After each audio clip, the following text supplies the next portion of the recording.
Alright, we're going to be doing the second flip of our 2019 aerobic composting effort. And I got one special ingredient to show you quickly first. This I got in the mail. This is kelp. And that's kelp. Actually comes out of Iceland. Reason why I'm adding kelp is because I want the iodine content. Soil around the Great Lakes here has a shortage of iodine, and this is a way that I can bolster the iodine content of my garden. Now we gotta get this thing to be a little more level. I got it sitting here kind of precariously on a pile of manure. Hopefully it doesn't fall over. It kind of feels okay. So we'll see how this works out. So last flip I actually had some fish that I had buried in this pile of compost, and it had kind of fermented in the bags. But I also had some in the freezer. So I just cleaned fish and I leave the carcasses and I'm putting them right in the compost. Those sucker fish in the very first video, I didn't even look for them last time. I forgot about them. And I never saw a trace of them anywhere. So I got a couple of bags with frozen fish in it. I'm going to kind of scatter them through here.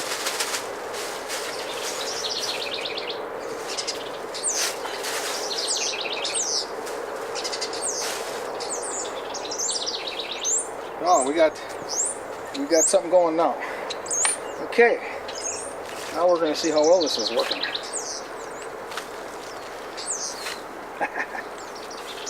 Looks good.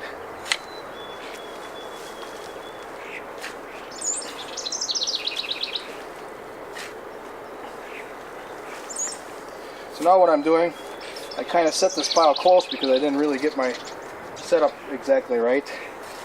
So now I'm going to build this pile like overlapping this first pile. And the way you can accomplish that is now I'm only going to flip what's close to the new pile. I'm only going to take that. And that'll make room for the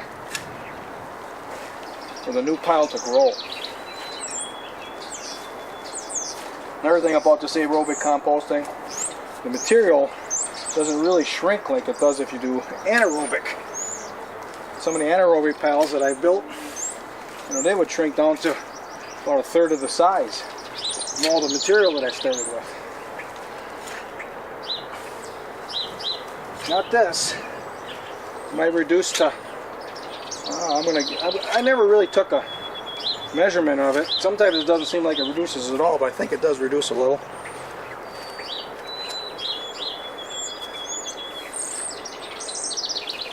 That's a big positive. You got more material to work with.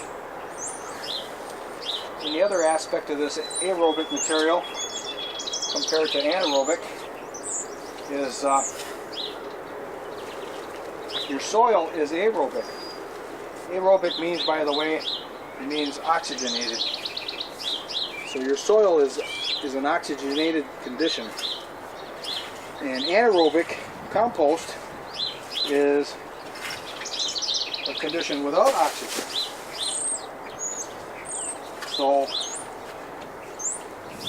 somewhere I think in the laws of thermodynamics they talk about any time an element changes form, it loses some of its energy. So, although anaerobic material isn't bad, per se, it's not as efficient as aerobic material. Oh look, here's some fat from the deer.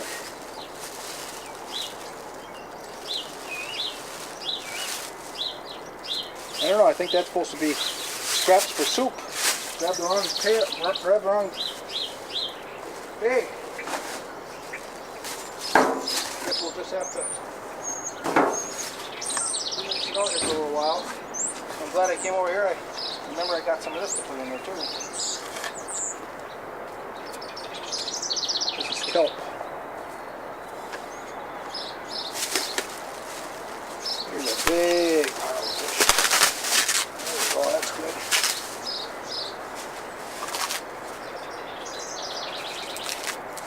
These are frozen carcasses of fish I caught this winter. You don't have to worry, it will unthaw.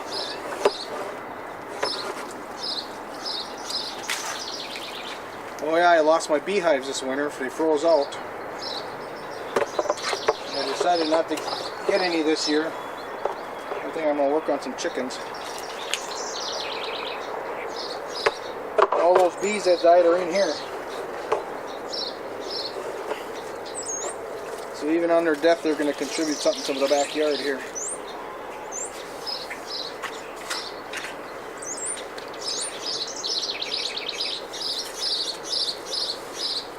So I often go around the piles and pick up all these round balls and then put them into the center as well. Keep that thing cycling around. Now I'm not concerned with getting them all consumed by the end of this process, because I'm going to be mixing this compost with the soil right here in the air in the composting area. I'm going to make beds out of them. And I'm going to plant them like I planted my garden. I'm making double use of this composting area. Making compost, oh, and it's also a storage area.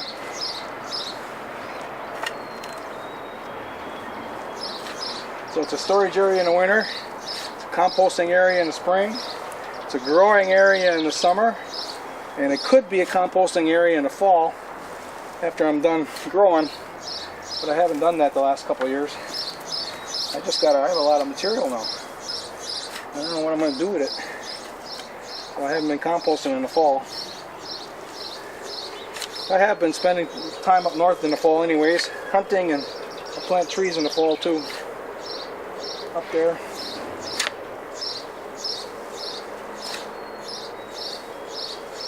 Oh, it smells like tobacco. That's that comfrey I put in last time.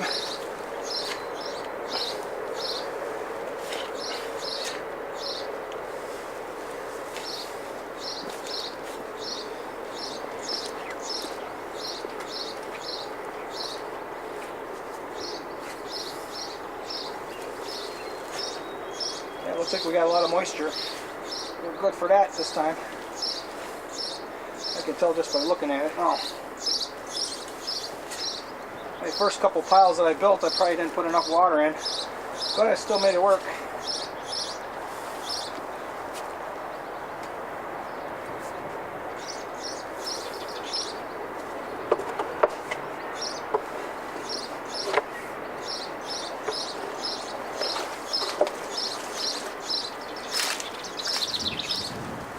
Oh, this is rich material.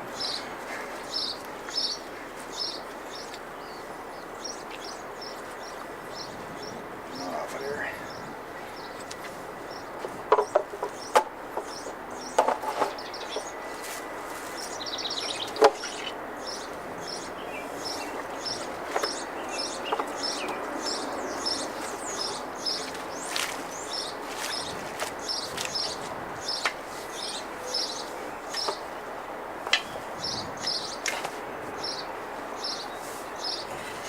Got more deer bones than I thought.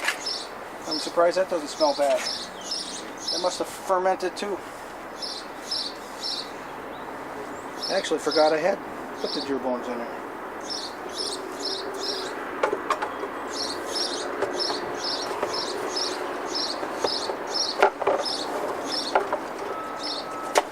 What's going to happen is these deer bones are going to get ate. All the meat is surrounding them, and even the marrow inside is going to get ate by the bacteria. When I'm finished with the pile, I'll go ahead and filter those out, and I'll make double burnt bones with them. That'll turn into being a calcium supplement for the compost for next time.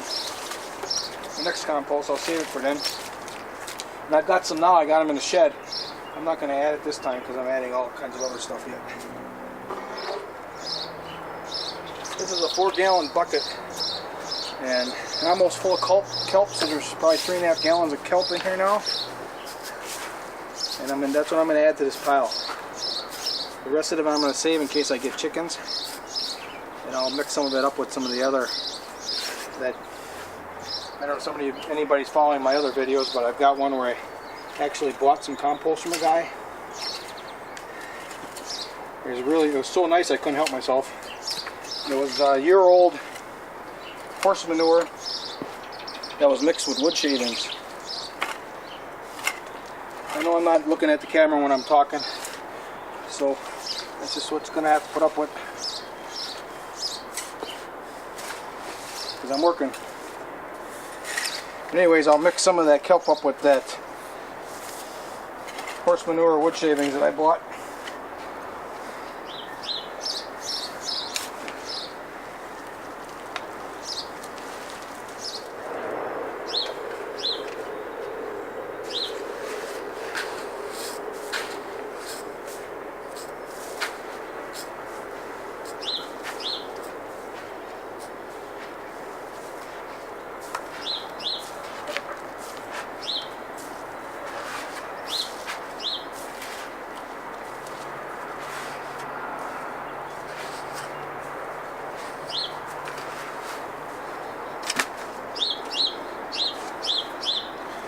Smells like ocean fish.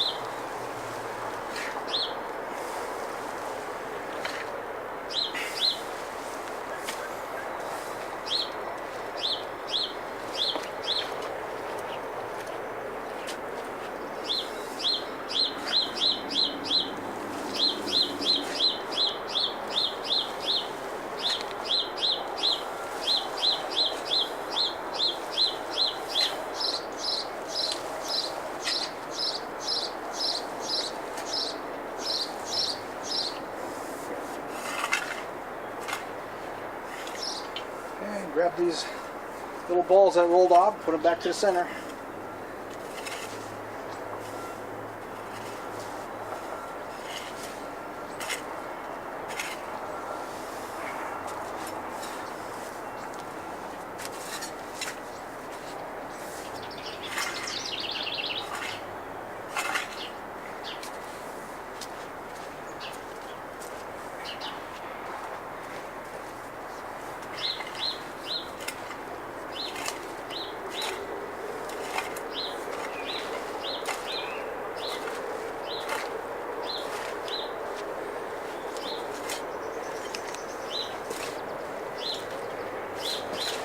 I normally add kitchen scraps as I go here and build these too. I found a new use for them. I built circle beds, and I got a video that I made on that just recently. I actually have a couple of them. I started this last year right here in this very spot, but now I incorporated it into my main crop gardens, and I'll put a link to the video below in the comments. But now I'm taking those kitchen scraps and I'm putting them in the center of these circle beds to serve as fertilizer for the crops that are growing around the outside of the beds.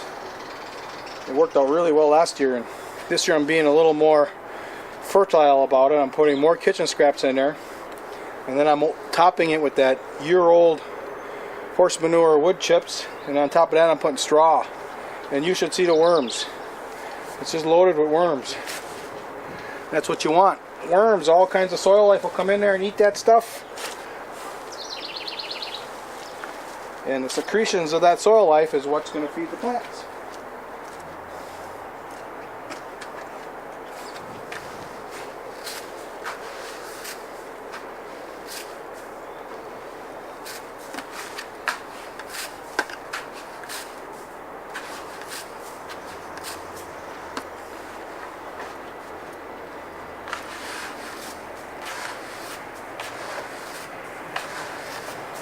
Since this is green, I think that'll be lending to the process of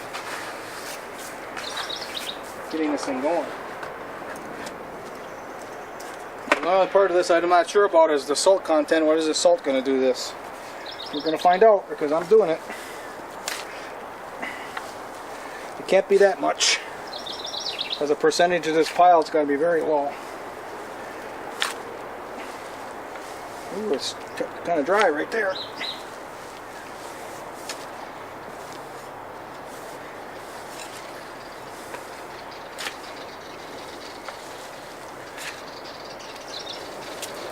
Okay, we're just going to start coming forward now.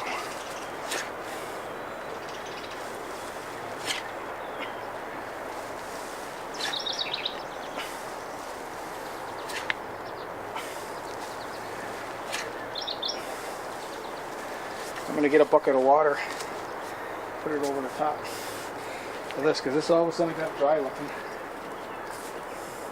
These chips, they're probably using lots and lots and lots of water. Well, I've done it before, I know it does.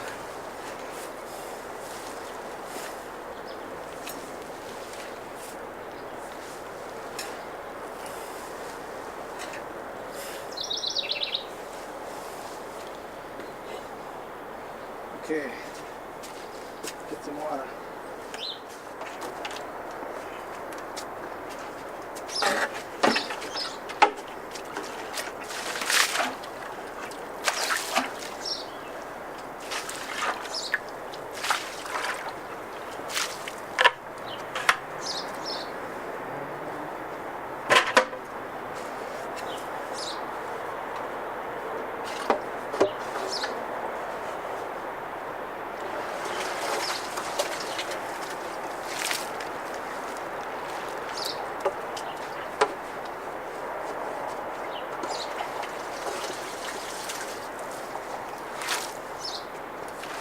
That you see there is comfrey. I suppose I should angle this camera back over here now. We got enough of that here. The start spot. There. That's comfrey right there. That I packed in there last fall and filled it with water and fermented it.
I just found that deer stomach, almost gone.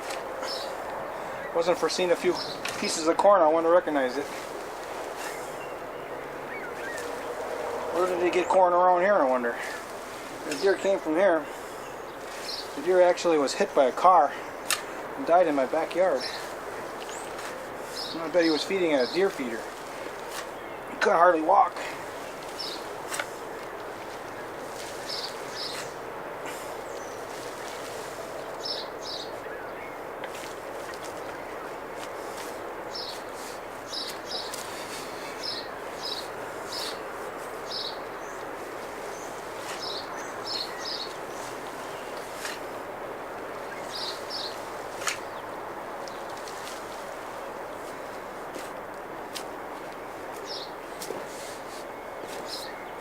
When I have a lot of straw in the manure, I'm constantly using my boot to kick off the straw off the tines that'll work. But this one doesn't have much straw in it. It hasn't been very much of that action at all. You know, this has a little more moisture here. There was just a little area there that was a little dry.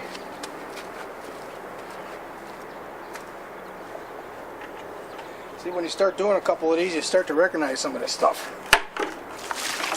In the beginning, everything's all new to you. You really don't know what to look for. Then all of a sudden you get it. And I probably still don't get it all. But I get a lot more than what I used to. So I'm not going to be adding any more kitchen scraps. Actually, what's left is mostly all comfrey now. We'll save that for next time. I also have more exotic ingredients to add. So that'll go along with this comfrey. There's a lot of water in there. That barrel's half full of water. So that water will also be an important component to the next ingredient list that I'm going to add.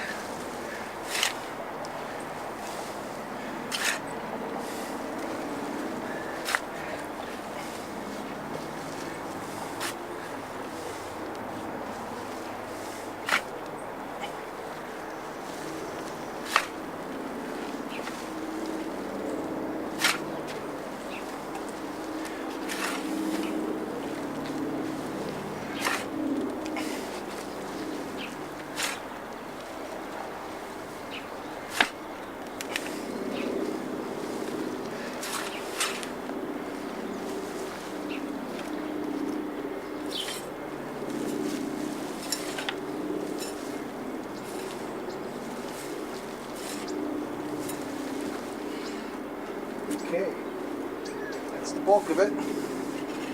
Now I'm just going to retrieve all my horse apples. And yes, there are also cow apples, even chicken apples if you got straw connected to it. Straw kind of binds it all together. It's hard to get that straw to break down, and that whole chunk to break down when the straw is binding it together. So unless it's chopped straw, you know, I wouldn't use it. The other situation where you could use it is like I adapted, and I mixed it with soil here in the composting area and grew a crop out of it. And it was really nice fine soil at the end of the season.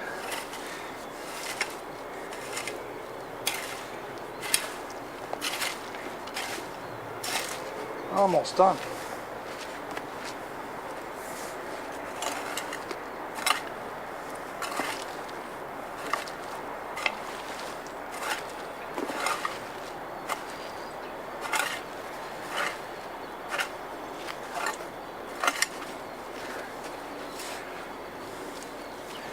So again, I explained this last time. Putting these horse apples, either they're in the middle of the pile now, they're in the bottom of the middle of the pile, and they're going to start getting ate, or I'm raking them together and putting them on the end of the new pile of the side I'm going to start the next new pile. So now these horse apples that I've stacked up here are going to be in the center of the new pile. While getting these things to get ate,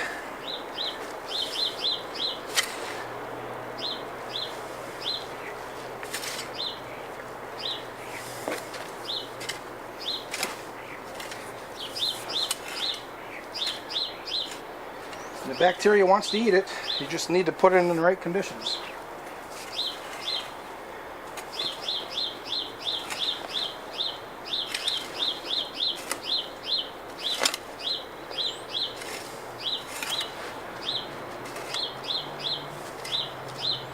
There. Finished.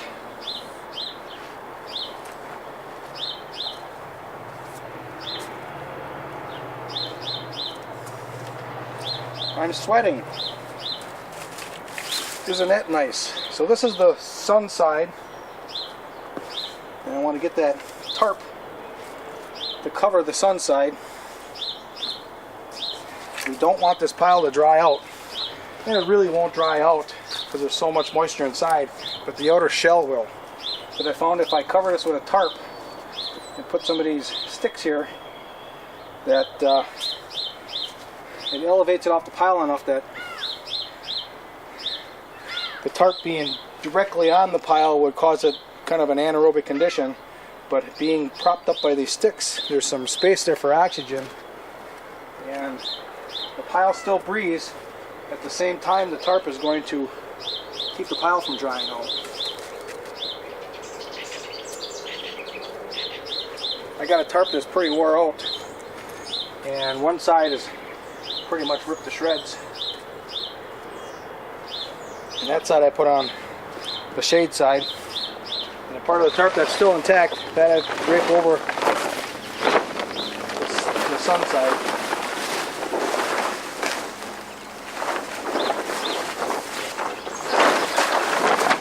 Like that.